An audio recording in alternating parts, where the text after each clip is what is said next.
ایمان الاخبار میں عجیب حدیث لکھی. ایک شخص آیا امام جعفر صادق علیہ السلام، اللہم صلی علی محمد وعلی محمد وعجل فرجہ، امام کی خدمت میں آیا، کہنے لگا مولا حدیث ہے، رسول کی حدیث ہم تک پہنچی ہے، آپ بتلائیے گا حدیث صحیح ہے یا نہیں ہے؟ امام نے کہا کیا حدیث؟ یہ کہ حدیث بھی موجود ہے، آج بھی کتب میں موجود ہے اور آدھی موجود ہے، سنیے.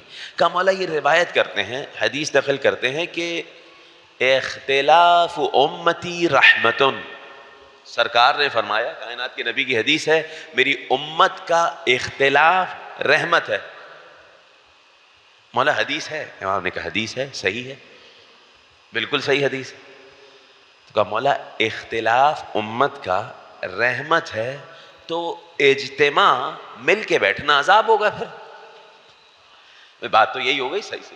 مولا اختلاف، اور آج تک یہ جہاں کہیں اختلاف پیدا ہو، اختلاف رحمت ہے. اچھا امام سے آگے پوچھا مولا اختلاف جب امت کا رحمت ہے تو مل کے بیٹھنا، اجتماع ان کا عذاب ہوگا. امام نے کہا لیسا کما ذہبت، جیسا تم سمجھو ایسا نہیں ہے.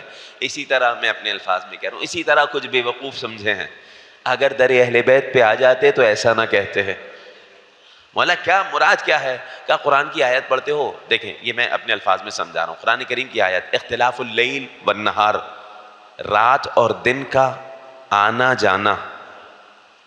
آپ اہل بیت عصمت و طہارت کے در سے وابستہ ہیں، ائمہ اہل بیت کی زیارت پڑھنے جاتے ہیں اور زیارت میں ایک جملہ کہتے ہیں السلام علیکہ یا مختلف الملائکہ، ان پر سلام جن کے در پہ فرشتے آتے جاتے رہتے ہیں. اختلاف کا ایک مطلب آنا جانا، کیا مطلب مولا سمجھ میں نہیں آیا کیا؟ قرآن کریم میں اللہ نے فرمایا فلولا نفر من کل فرقۃ منہم طائفۃ لیتفقہوا فی الدین. ایسا کیوں نہیں ہوتا؟ ایسا تو نہیں ہو سکتا نا کہ سب کے سب علم دین حاصل کرنے چلے جائیں. تو ایسا کیوں نہیں ہوتا؟ ہر گروہ سے کچھ نہ کچھ افراد علم دین حاصل کرنے جائیں، جب علم حاصل کر لیں تو واپس پلٹ کے جائیں اور اپنے لوگوں کو وہ علم پہنچائیں. سنو، دنیا بھر کے کونے کونے سے لوگوں کا رسول اور آل رسول تک چل کے آنا، احادیث رسول آل رسول سیکھ کے واپس جانا، یہ ان کا آنا جانا، یہ والا اختلاف رحمت ہے. صلوات پڑھ دیں محمد و آل محمد، صلی علی محمد و آل محمد.